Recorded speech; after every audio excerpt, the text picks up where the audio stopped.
Chapter 31. When Moses had finished saying these things to all the people of Israel, he said, I am now 120 years old, and am no longer able to lead you. The Lord has told me that I will not cross the Jordan River. But the Lord your God himself will cross over ahead of you. He will destroy the nations living there, and you will take possession of their land. Joshua is your new leader, and he will go with you just as the Lord promised. The Lord will destroy the nations living in the land, just as he destroyed Sihon and Og, the kings of the Amorites. The Lord will hand over to you the people who live there, and you will deal with them as I have commanded you. Be strong and courageous. Do not be afraid of them. The Lord your God will go ahead of you. He will neither fail you nor forsake you. Then Moses called for Joshua, and as all Israel watched, he said to him, Be strong and courageous, for you will lead these people into the land that the Lord swore to give their ancestors.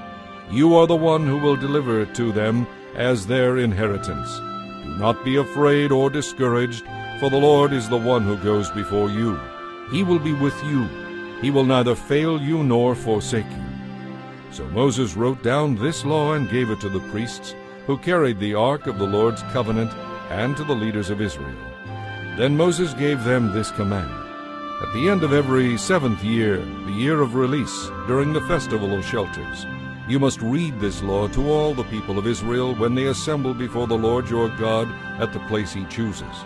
Call them all together, men, women, children, and the foreigners living in your towns, so they may listen and learn to fear the Lord your God and carefully obey all the terms of this law.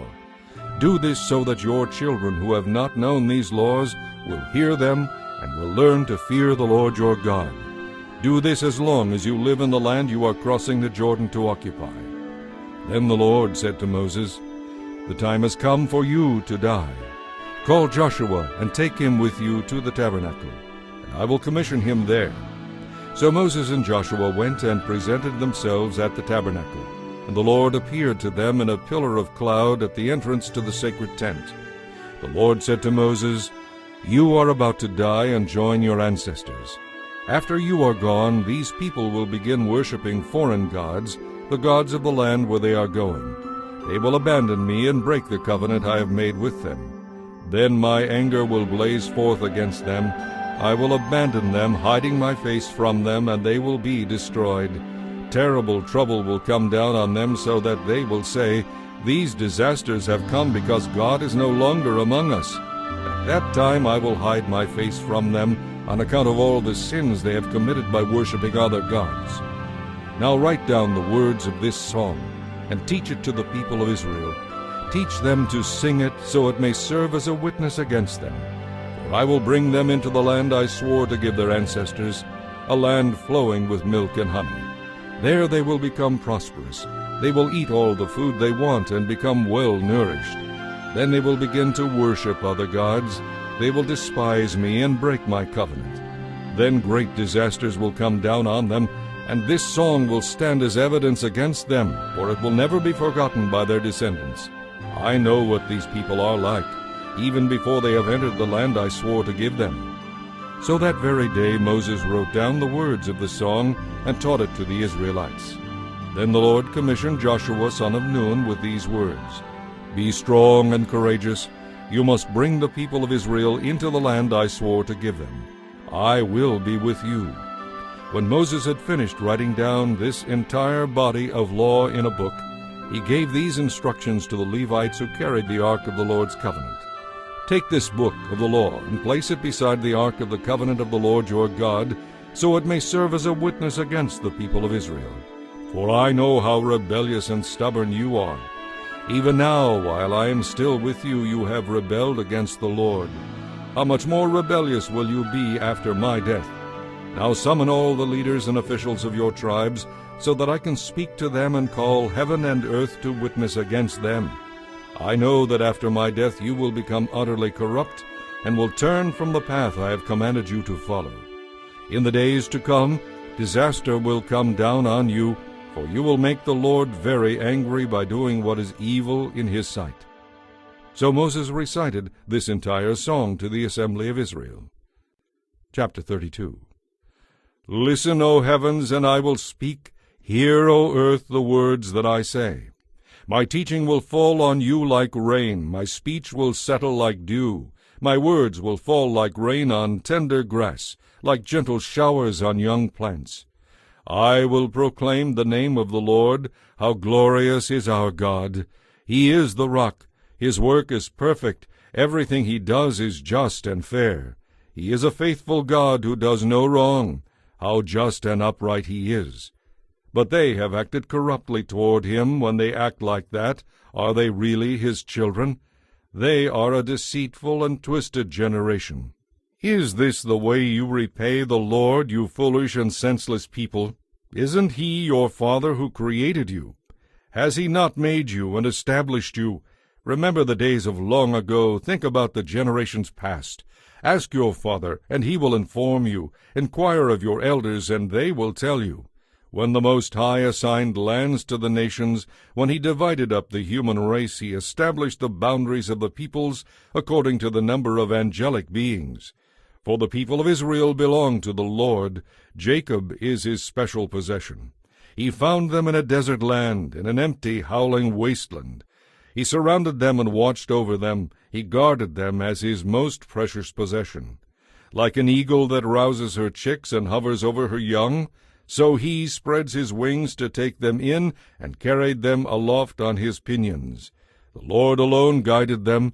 They lived without any foreign gods. He made them ride over the highlands. He let them feast on the crops of the fields. He nourished them with honey from the cliffs, with olive oil from the hard rock. He fed them curds from the herd and milk from the flock, together with the fat of lambs and goats. He gave them choice rams and goats from Bashan, together with the choicest wheat. You drank the finest wine, made from the juice of grapes. But Israel soon became fat and unruly. The people grew heavy, plump, and stuffed. Then they abandoned the God who had made them. They made light of the rock of their salvation. They stirred up his jealousy by worshipping foreign gods. They provoked his fury with detestable acts. They offered sacrifices to demons, non-gods, to gods they had not known before, to gods only recently arrived, to gods their ancestors had never feared. You neglected the rock who had fathered you. You forgot the God who had given you birth. The Lord saw this and was filled with loathing. He was provoked to anger by his own sons and daughters. He said, I will abandon them. I will see to their end. For they are a twisted generation, children without integrity. They have roused my jealousy by worshipping non-gods. They have provoked my fury with useless idols. Now I will rouse their jealousy by blessing other nations. I will provoke their fury by blessing the foolish Gentiles. For my anger blazes forth like fire and burns to the depths of the grave. It devours the earth and all its crops, and ignites the foundations of the mountains. I will heap disasters upon them and shoot them down with my arrows. I will send against them wasting famine, burning fever, and deadly disease. They will be troubled by the fangs of wild beasts, by poisonous snakes that glide in the dust. Outside the sword will bring death, and inside terror will strike both young men and young women, both infants and the aged. I decided to scatter them, so even the memory of them would disappear. But I feared the taunt of the enemy, that their adversaries might misunderstand and say, Our power has triumphed. It was not the Lord who did this. Israel is a nation that lacks sense. The people are foolish without understanding. Oh, that they were wise and could understand this. Oh, that they might know their fate. How could one person chase 1,000 of them, and 2 people put 10,000 to flight, unless their rock had sold them, unless the Lord had given them up? But the rock of our enemies is not like our rock, as even they recognize. Their vine grows from the vine of Sodom, from the vineyards of Gomorrah. Their grapes are poison, and their clusters are bitter. Their wine is the venom of snakes, the deadly poison of vipers. I'm storing up these things, sealing them away within my treasury. I will take vengeance. I will repay those who deserve it. In due time their feet will slip. Their day of disaster will arrive, and their destiny will overtake them. Indeed, the Lord will judge his people, and he will change his mind about his servants when he sees their strength is gone, and no one is left, slave or free. Then he will ask, Where are their gods, the rocks they fled to for refuge? Where now are those gods who ate the fat of their sacrifices, and drank the wine of their offerings? Let those gods arise and help you. Let them provide you with shelter. Look now, I myself am He. There is no God other than me. I am the one who kills and gives life. I am the one who wounds and heals. No one delivers from my power. Now I raise my hand to heaven and declare, As surely as I live, when I sharpen my flashing sword and begin to carry out justice, I will bring vengeance on my enemies and repay those who hate me. I will make my arrows drunk with blood, and my sword will devour flesh, the blood of the slaughtered and the captives and the heads of the enemy leaders. Rejoice with him, O heavens, and let all the angels of God worship him, for he will avenge the blood of his servants. He will take vengeance on his enemies, and cleanse his land and his people. So Moses came with Joshua son of Nun, and recited all the words of this song to the people. When Moses had finished reciting these words to Israel, he added, Take to heart all the words I have given you today. Pass them on as a command to your children, so they will obey every word of this law. These instructions are not mere words. They are your life. By obeying them you will enjoy a long life in the land you are crossing the Jordan River to occupy. That same day the Lord said to Moses, Go to Moab, to the mountains east of the river, and climb Mount Nebo, which is across from Jericho. Look out across the land of Canaan, the land I am giving to the people of Israel as their own possession. Then you must die there on the mountain and join your ancestors, just as Aaron your brother died on Mount Hor and joined his ancestors. For both of you broke faith with me among the Israelites at the waters of Meribah at Kadesh in the wilderness of Zin. You failed to demonstrate my holiness to the people of Israel there. So you will see the land from a distance, but you may not enter the land I am giving to the people of Israel. Chapter 33. This is the blessing that Moses, the man of God, gave to the people of Israel before his death. The Lord came from Mount Sinai and dawned upon us from Mount Seir. He shone forth from Mount Paran, and came from Meribah Kadesh with flaming fire at his right hand. Indeed, you love the people, all your holy ones are in your hands. They follow in your steps and accept your instruction. Moses charged us with the law, the special possession of the assembly of Israel. The Lord became king in Israel when the leaders of the people assembled, when the tribes of Israel gathered. Moses said this about the tribe of Reuben, Let the tribe of Reuben live and not die out, even though their tribe is small. Moses said this about the tribe of Judah, O Lord, hear the cry of Judah, and bring them again to their people. Give them strength to defend their cause. Help them against their enemies. Moses said this about the tribe of Levi, O Lord, you have given the sacred lots to your faithful servants, the Levites. You put them to the test at Massah, and contended with them at the waters of Meribah. The Levites obeyed your word and guarded your covenant. They were more loyal to you than to their parents, relatives, and children. Now let them teach your regulations to Jacob. Let them give your instructions to Israel. They will present incense before you and offer whole burnt offerings on the altar. Bless the Levites, O Lord, and accept all their work.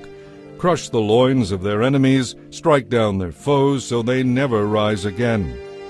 Moses said this about the tribe of Benjamin. The people of Benjamin are loved by the Lord and live in safety beside him. He surrounds them continuously and preserves them from every harm. Moses said this about the tribes of Joseph. May their land be blessed by the Lord with the choice gift of rain from the heavens and water from beneath the earth, with the riches that grow in the sun and the bounty produced each month, with the finest crops of the ancient mountains and the abundance from the everlasting hills, with the best gifts of the earth and its fullness, and the favor of the one who appeared in the burning bush. May these blessings rest on Joseph's head, crowning the brow of the prince among his brothers. Joseph has the strength and majesty of a young bull. His power is like the horns of a wild ox. He will gore distant nations, driving them to the ends of the earth. This is my blessing for the multitudes of Ephraim and the thousands of Manasseh. Moses said this about the tribes of Zebulun and Issachar. May the people of Zebulun prosper in their expeditions abroad. May the people of Issachar prosper at home in their tents. They summon the people to the mountain to offer proper sacrifices there. They benefit from the riches of the sea and the hidden treasures of the sand. Moses said this about the tribe of Gad. Blessed is the one who enlarges Gad's territory. Gad is poised there like a lion to tear off an arm or a head. The people of Gad took the best land for themselves.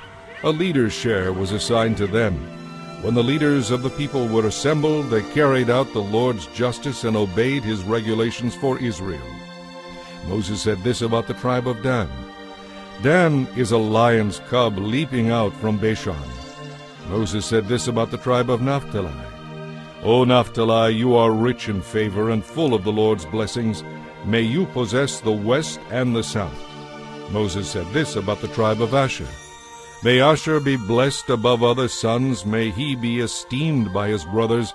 May he bathe his feet in olive oil. May the bolts of your gates be of iron and bronze. May your strength match the length of your days. There is no one like the God of Israel. He rides across the heavens to help you, across the skies in majestic splendor. The eternal God is your refuge, and his everlasting arms are under you. He thrusts out the enemy before you. It is he who cries, "Destroy them." So Israel will live in safety, prosperous Jacob in security, in a land of grain and wine, while the heavens drop down dew. How blessed you are, O Israel! Who else is like you, a people saved by the Lord? He is your protecting shield and your triumphant sword. Your enemies will bow low before you, and you will trample on their backs.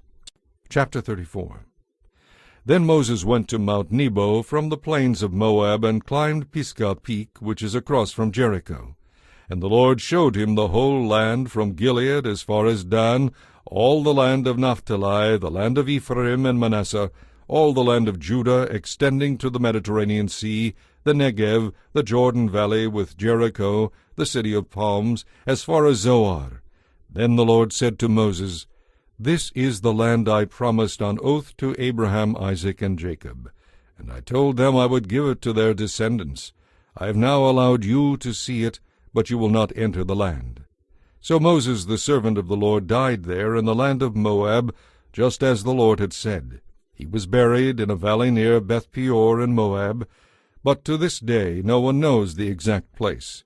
Moses was 120 years old when he died, yet his eyesight was clear, and he was as strong as ever. The people of Israel mourned 30 days for Moses on the plains of Moab, until the customary period of mourning was over. Now Joshua son of Nun was full of the spirit of wisdom, for Moses had laid his hands on him. So the people of Israel obeyed him and did everything just as the Lord had commanded Moses. There has never been another prophet like Moses, whom the Lord knew face to face. The Lord sent Moses to perform all the miraculous signs and wonders in the land of Egypt against Pharaoh, all his servants, and his entire land. And it was through Moses that the Lord demonstrated his mighty power and terrifying acts in the sight of all Israel.